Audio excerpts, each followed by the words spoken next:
Dear friends, in this session, we will discuss the features of connective tissue. This is chapter 3, lecture 1.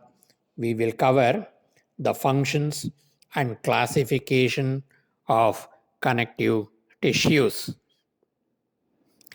Now, when you look at the locations, the following are some of the locations for the connective tissue. Mesentery, that is the flap of peritoneum that is found connecting the gut tube to the posterior abdominal wall.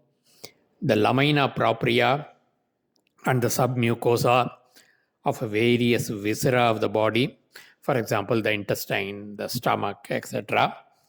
It is a packing material that is seen between the muscles, vessels, and nerves.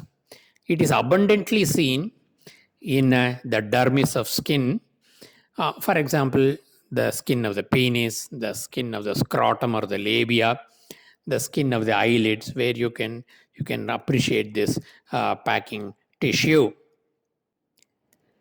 Now, when you look at the connective tissue, its functions are generally in terms of protection, strengthening, insulation, storage of fat, etc. Keeping that in mind, there are two main components: cells and extracellular material or the extracellular matrix.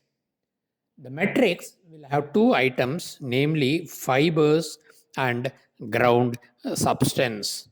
We'll come to the details in due course. Now, looking at the structure, you can see this is a very typical slide of loose areolar tissue. The orange yellow arrows refer to the cellular components, whereas the turquoise green arrow refers to the fibers. So I have just shown two contrasting elements in the structure. I haven't marked the ground substance. We will discuss it in due course. Therefore, there are cells and matrix. In the matrix, fibers and intracellular ground substance, of which what has been identified as cells without finer details as yet, and the fibers. Fibers, reticular fibers, collagen fibers, elastic fibers, etc. We'll discuss now. Now, we need to look at the classification of the connective tissue, keeping in mind the various functions that it subserves. We can in a simple classification, we can consider connective tissue in two categories: general connective tissue and specialized connective tissue. See, in the specialized, I already shown you the histology of the bone and the cartilage, whereas in general, I have put a picture of the loose areolar tissue. Next, the general connective tissue, we can have two types where the connective tissue matrix is either loose or it is dense. So we have loose areolar tissue or loose connective tissue, and we have dense connective tissue. The best example of dense connective tissue will be the dermis of skin. Next, the further details, the loose connective tissue, we can have the areolar tissue, that is a classic example of a generalized connective tissue. We can have a type of a variant where the adipose cells are abundant, so we will call it as adipose tissue, meant for fat storage. We can have a third type of tissue called reticular tissue, where it's fine collagen. It is meant to form a bed or a kind of a perforated platform on which other cell types and other tissue types can be lodged, best seen in glands, in the various lymphoid organs, etc. Next, the dense connective tissue is where the fiber component or the amount of fibers is enormous in the extracellular matrix, that is compared to the cells. We can have three types: regular, irregular, and elastic. Both in regular and irregular, the chief component is collagen. in contrast to the elastic, where the intracellular matrix contains abundant elastic fibers. Therefore, that will be a very good example of elastic connective tissue. Like, for example, the pin of the ear can be a good example. Elastic fibers gives a certain amount of resilience, and it returns back to its normal shape once the deformation force is withdrawn. Now, in terms of regular and irregular connective tissue, that is where the collagen component is in a higher percentage, we can have a regular pattern where the examples will be tendons, ligaments, and aponeurosis, that means closely related to the musculoskeletal system. We can have an irregular variety where it acts as a packing material or a covering material. Best example will be capsule of joints and capsules of various viscera. And of course, the third one, elastic, I have just given the details. Next, specialized connective tissue. In contrast to the loose connective tissue, general connective tissue I have mentioned, there are three types: cartilage, bone, and blood.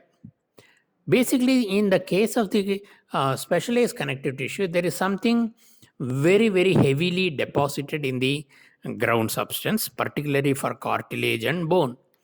Now, cartilage, in due course, we will divide it into further types: hyaline, elastic, and white fibro, depending upon the amount of content that is there in the extracellular matrix. Bone, instead of what is there in the cartilage, it is replaced, the extracellular matrix is replaced by calcium. Basically, it is the cartilage that forms bone, so they are closely related. Whereas in the case of the blood, the it's a liquid connective tissue. It's a liquid connective tissue where the intercellular space is filled with the liquid called plasma. In this, the cells are floating, and this runs through the body. Next, we have introduced the word cartilage. It is a rubber-like consistency. It provides a degree of resilience to deformation and gives that level of protection. At the same time, it is not as rigid as bone as to offer total protection. This kind of cartilage is found in the growing end of bones. It can be found where structures that need a little amount of elasticity, like in case of the tracheal rings, the pin of the ear, the tip of the nose, etc. It is also found in abundant in areas like ligaments, fibrous capsules, etc. That is the white fibro cartilage. In summary, looking at all these, when we recap the functions, it is an excellent binding tissue connecting other tissues. Therefore, it is found in between the tissue cells and the gaps between other tissues. It helps in packing nerve cells. It helps in packing muscle cells, etc. Therefore, support binding and packing is its one of the main functions. Because of its role through blood, the liquid connective tissue, it can be considered as an important mechanism for transport of substances and nutrition. Nutrition, like for example, it transports oxygen, carbon dioxide, and the nutrient material, and also excretion materials that need to be sent to the kidneys for excretion. Overall, it can be given the status for protection, strengthening, and insulation.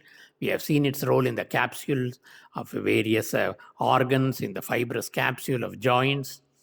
Also, it has a role in manufacture of these extracellular matrix components, the ground substance, and also it generates the cells which will manufacture these. That means it's a huge storehouse of blast cells from which cells can differentiate into other cell types.